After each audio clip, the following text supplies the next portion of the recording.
It's your fifth time fighting in the UFC in Canada, and it hasn't gone so well in the past. When they offered you this fight here, was there any reluctance to come back and fight in Canada again? When Diego told us, about the fight, he said, "Hey, I have a new challenge for you. There's a new step that you need to take on your way to the top." When I came here, every single time it was cold, snowy. Things are changing. I mean, it's nice. It's warm. It's beautiful out. Things are changing. Things are different. This is a new moment. It's a new Charles, and things are going to start changing as well on the way back to Ohio. So what is the new Charles like? Because I know you said you didn't really look too much into the Islam Makhachev fight. You kind of pushed it to the side because you didn't feel it was a good performance. So what have you done differently leading into this fight? About that other fight, I didn't watch it. It wasn't me. I wasn't there. This is a different Charles. This is a Charles that's thirsty. The Charles that you're going to see is the Charles that you know that's thirsty for victory, that's hungry, someone who's back at it, and a lion that's always hunting. That's the Charles that you're going to see. This fight week, this time with Charles, is there, I know there's still a few days, but do you kind of sigh some relief here? Don't start. Yes, there is definitely, no, as far as the fight happening, no, at this point, I believe the fight's going to happen for sure. I've seen Charles. I think I saw him on Monday. They're here. They're ready to go. Have you been following his social media at all? It seems like he's already in the sauna a lot, doing the in-room sauna stuff. Do you think he's having a tough cut? Maybe. Someone sent me that. See, the thing with sauna is you don't know, because some people enjoy doing the sauna. I got one in my house it was during COVID time, so it's been a while. My track of time is not good. In the beginning, I was doing a lot of sauna, so I just enjoyed jumping in there, and but I would do it just for fun. So maybe it's one of those things. Instead of working out, he wants the sauna instead. I don't know, but I'm just assuming he's going to make the weight. What does your weight cut process look like over the next 48 hours or so? Water load for today. And hoping to wake up about, somewhere around 10 to 12 pounds over, and then just get the rest done tomorrow. The narrative going into this seems to be if Beneil wins, he will be getting the title shot against Islam in Abu Dhabi. But people are saying if you win, maybe it'll be Poirier or Gaethje or, Conor or something like that. Do you feel like if you win this fight, it has to be you? And I guess why do you feel that way? Surely. I mean, whoever wins this fight this Saturday, is gonna go for the title. I'm next. I'm in line for it.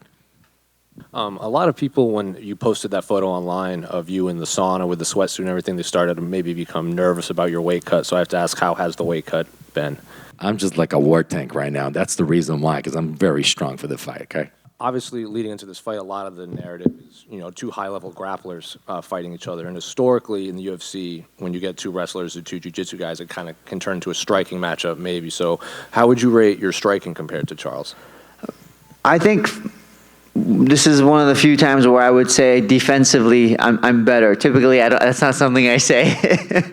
But I would say striking-wise, defensively I'm better, and then offensively I think I have just as much power. I would say he has a little bit more variation in his strikes, but that doesn't change the fact that, it's who lands. It's not about what you throw.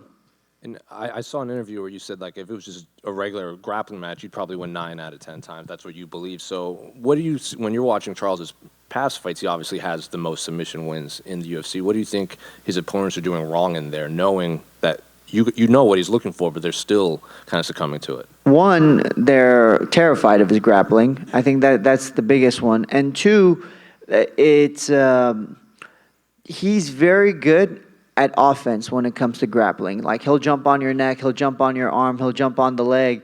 But once you can get past that is where he starts to hit that wall. So I think I'm the kind of guy who would either not even allow him to get there, or I can get past it if he does jump on a neck or an arm. And so then it comes the next layer. And I think I have more layers than him. And I think that's what makes me the better grappler. Beneil was in here, and we had asked him how he would compare his grappling to yours, and he said he was pretty confident if this was a straight-up jiu-jitsu grappling match, he thinks he could beat you 9 out of 10 times, maybe 10 out of 10 times. So how would you rate Beneil's grappling in there?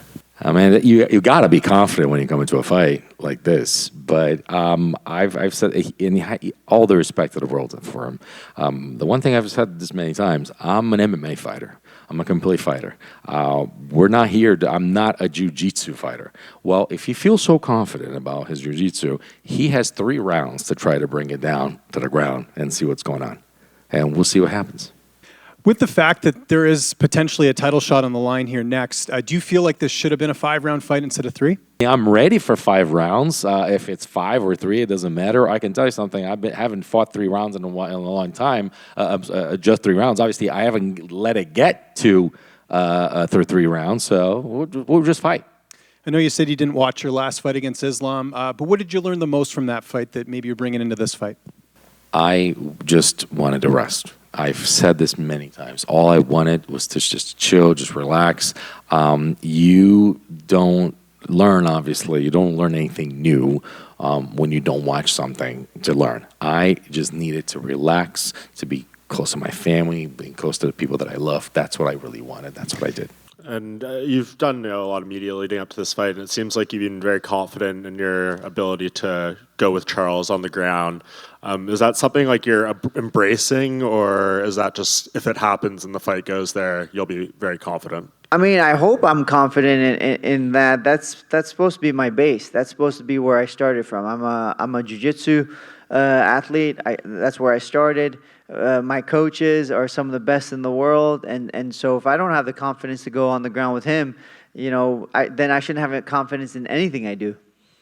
Where do you think he's at right now? Because he obviously lost the belt last time out, and he says like he won't even watch that fight, and just like that's not even him. Do you think that's a mistake? Maybe not, recognizing his flaws and how to build off that performance. I don't know. Everybody's different when it comes to stuff like that. I'm assuming the best Charles, the most aggressive, the even defensively better than before. The way I look at it is I want to prepare for the guy at his best, and how would he be his best? And I kind of analyze what would I add to Charles's game to make him even more dangerous. So I'll add those things to his game, and I'll prepare for that kind of person. And kind of on that note, this fight's in Vancouver. It's neutral territory. Beneil's a pretty respectful opponent. I know in your last fight, maybe the fans, there was a lot of sort of noise going into that fight. How different is this fight compared to the last one, just with the fact that things seem a lot more mellow than last time? All in all, really, it doesn't matter, because at the end of the day, no matter if the crowd isn't for you or against you, because when they close that gate, it's just the 2 of you. Obviously, it's great when the crowd is in front of you and is pushing for you and is supporting you. But at the end of the day, I mean, we're going to go up in there. By the way, I'm getting a lot of messages here in Vancouver. At any rate, a lot of people are getting in touch with me. We're going to go up there again. We're going to fight. We're going to make history, and you're going to see it. How different is the feeling that you have ahead of this fight? Sincerely, I'm hungry. I'm happy. Everybody that sees me sees how happy I am to be here. I'm hungry. I'm going to go after this guy. I mean, I have all the respect in the world for him, but I'm going to go after him. I'm going to hunt him all the time. He wanted war. War's come. And one final one for me. When you guys were booked in Newark and then it got moved here, Gilbert and Bilal, they took your spot as the co-main, and it was a 5-round fight. Was there any talks of making this a 5-round fight in a co-main event? It was never mentioned to me. I mean, you tell me 3 rounds, I fight 3 rounds. You tell me 5 rounds, I fight 5 rounds.